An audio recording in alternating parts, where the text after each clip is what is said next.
Hey, obviously we are set up a little bit different this morning, and I'm going to explain to you why, and then what we're going to be doing with it.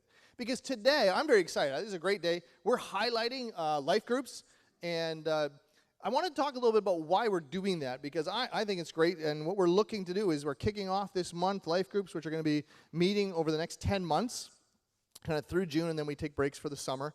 And that's going to be the rhythm of our church in the years ahead. And so this morning you're going to get a chance to meet some of the leaders and hear about the groups. But I wanted to talk just very so briefly about why does this matter? Why do small groups matter? Because here's the question.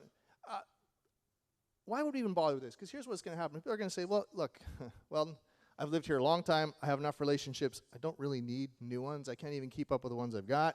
Or I'm an introvert, and you're telling me I need to go get in a group and be with people that I don't know or don't even like, so I really don't want to do that. I'd rather stay home.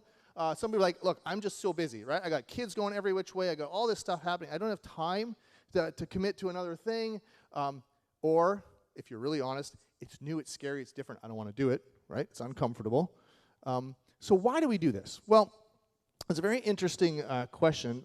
It's life in community that actually allows us to grow. You actually can't grow as a follower of Jesus without being in community. It's actually not possible. So before Jesus died, he had dinner with his closest friends, and ironically, small group, meeting together, and he said this. He said, "A new command I give you, love one another. As I've loved you, you must love one another. And by this, everyone will know that you are my disciples if you love one another." Now, the only way people can know that you love one another is if you're actually loving each other actively in community. Because if I love you all, and you all go home, and I don't see you again for 7 days, that's not the kind of love Jesus is talking about. Because here's the truth, and here's why I wanted to focus on this morning. The most powerful method of kingdom growth that exists in the world is communities of Jesus followers who love each other. More than rallies and more than sermons and more than the thing that's going to break, and Jesus knew this. He said, guys, the way the world's going to change is how you love each other. That's how they're going to know. So here's the interesting thing. Less than 24 hours after Jesus said this statement, and you all know this if you've been around the church, Jesus died. His followers are scattered because they think he's dead. They think it's done. They scatter. They separate. But then Jesus rises again 3 days later. They're ecstatic. And Jesus says, "Look, I'm going to give you a mission to go out into the whole world." And so they're all in. And so Jesus goes back to heaven. And so it's about 2 months after Jesus has died. There are about 100 Christ followers, roughly. Maybe a little bit more. The world population at the time was 150 million people, of which 60 million were in the Roman Empire. And there were 100 Christ followers. You can't even measure that in a percentage form. 60 years later, so fast forward, all the disciples are dead. 60 years later, Jerusalem has kind of reached the end. They've fallen. They've been conquered by the Romans. The world population is estimated a little bit bigger, but there were still only about 100,000 Christians in 60 years, which is still 1/1000th of 1% of the people were followers of Jesus. Still not very many. But 100 years later, maybe by around the year 200, that number had doubled. It was about 200,000 Christ followers. But it's crazy. In the next 50 years, that grew to 1 million. And by 300 AD, there was an estimated 6 million Christ followers in the Roman Empire. It's amazing growth. And what's fascinating is this happened even though for almost every one of those years, all of society and all of government was largely against them. Anti. Like, not just we don't like you, we institution, but actively against. It wasn't until 400 AD that the government was pro-Christianity. How does that happen? It's not radio. It's not television. It's not meeting in the synagogue. How do you go from 100 people and 250 years later to 6 million people? And do you know how it happened? Like this. They devoted, you all know this passage. They devoted themselves to the apostles' teaching, to fellowship, to the breaking of bread, and to prayer. I love the priority God puts on food. It's wonderful.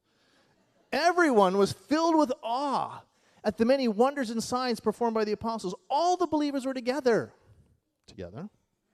And they had everything in common. It means they shared everything. They sold property. They sold possessions. They gave it to anyone who had need.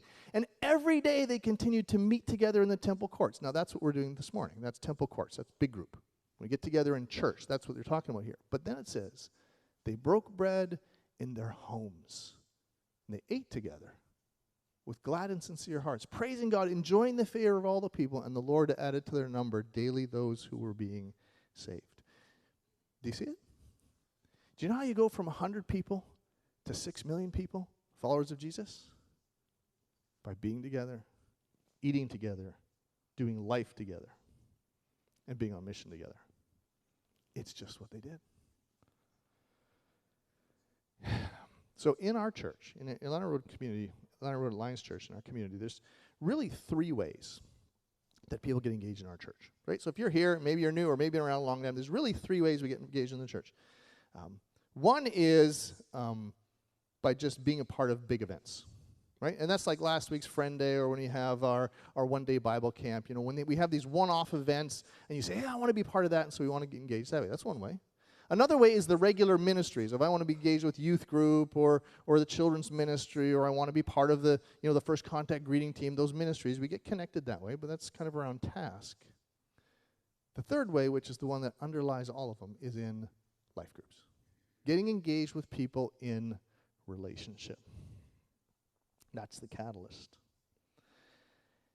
And here's why I know that's true, just from my own experience.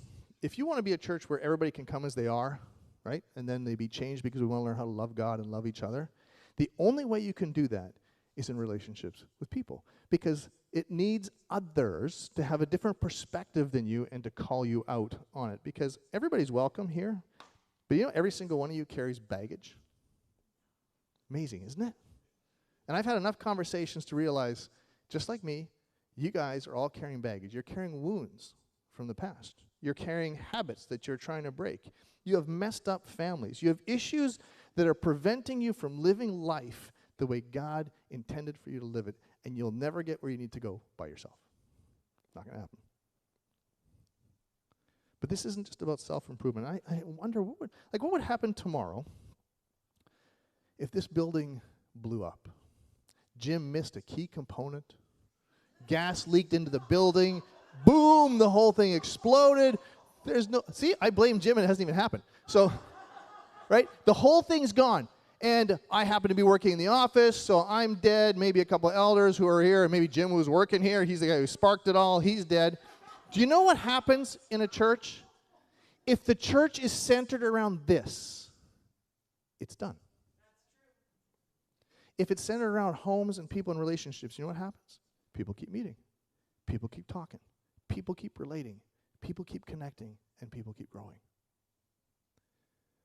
It's not centered here. It's centered around there. So here's, Solomon actually wrote about this. He said 2 are better than 1. You hear this all the time at weddings. This wasn't what this was written for. Right? Solomon, a really wise man, he said, look, 2 are better than 1 because they have a good return for their labor.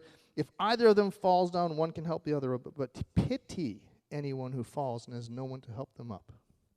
Have you ever seen someone fall financially and have no one there to help them up? You ever seen someone whose marriage was in trouble and there was no one to come alongside and say, look, I can help you in this? You ever seen someone have an illness and go through it alone?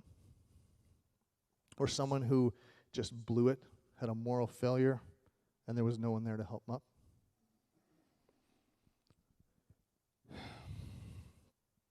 He continues to say, look, if 2 lie down together, they can keep warm. If one can keep warm alone. But how can one keep warm alone? The 2 may be overpowered. 1 may be overpowered. 2 can defend themselves, and a cord of 3 strands is not easily broken.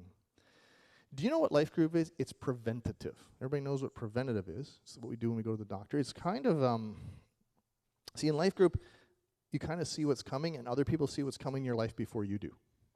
Because you are oblivious to the things that are going to happen. But other people look at you and they go, do you understand what's happening? If you continue down this path, it's not going to be good for you. They can see it. They can help. They can call it out. They can see when your life's moving in the wrong direction. It's kind of like retirement. If you ever save for retirement, if you wait till you're retired and then you say, oh, man, I need retirement money. It's too late. You're not going to get it. You have to plan that way ahead. Life group's the same way. It's like when you hit crisis, and every one of you is going to hit a crisis. If you're not already in crisis, you're going to have it. Life group says we're going to build relationships so when that hits, I've already got people who will speak into my life. Because if you wait till you're in crisis and then you think, oh my goodness, I need relationships, it's probably too late. So we need to be in those connections. So here's the question before we get into what we're doing this morning. It's simply this. Is there a group of people in your life who feels free to ask, are you okay, and won't accept, I'm fine, as an answer? Do you have a group, not a person, most of us have a person, do you have a group of people in your life who feels free to say, hey, how are you doing? And when you say, I'm fine, they go, no, you're not. What's going on? Talk to me. That's what we want. Accountability, belonging, care, it happens in groups. And the side benefit is if you're in a life group and you ever need to move, you have people to help you. One pastor said it this way, a church never happens in rows, it happens in circles. This is not church. This is an element of church. Church happens in circles. And so what we're going to do is we're going to learn about that this morning. So here's what we got. What time is it here? It's 10:23. Okay. So what we want to do this morning is I want to challenge you to get in a group, but the big question is, well, how do I do it? What are the groups? Who's in them? Who's leading them? And so we're going to do something called small group speed dating. Okay? That's what we're doing this morning. You all know what speed dating is, right? When you go and you meet people across the table. I've never done this. I've only seen this, okay? Where you sit across and you learn about them, okay? What we're going to do is I'm going to tell you to go in 1 minute, and what I want you to do is go to the circle of chairs that's nearest to you, and there's 2 in the foyer. So some people go out there. And what you're going to do is every 4 minutes you're going to rotate, and you're going to move to the next one. And what they're going to do, the leaders, they're the people with these nice fancy Hawaiian leis on their collars. That's your leaders. What they're going to do is they're going to tell you about their group, what you could expect if you were part of their group, when their group meets, because they don't all meet on Sunday. They meet different days of the week, kind of what the intended audience is. And they're going to do this really quickly. I've looked around. There are like snacks at every table. So you're going to be well fed here this morning. So this is good. Okay. And every 4 minutes we're going to rotate. We're going to take 35 minutes, okay, to go through and hear about all these things. And then there's some really special things we want to do towards the end. So we're going to gather back together after that. So leaders, make sure you go to your tables. Okay. And then to overwhelm it, there's like 6 or 7 chairs around each one of these. Okay. And just so you know, because I'm a person who's kind of visual, that's what it looks like. Okay, this is how we're going to rotate. And for the leaders who are saying to me, how am I going to know when 4 minutes is up? There will be a timer on the screen. And every 4 minutes, I'm going to tell you, you got to move. Okay? So don't lollygag. I know there's not only food, some of the tables have prizes. It's going to be fun. Okay, everybody ready? All right. Lord, as we do this, as we engage with each other, as we have some fun with this, would you speak to our heart about this idea of being engaged in small group, and would you, by your Spirit, sovereignly direct us where you want us to be? It's in your name we pray. Amen.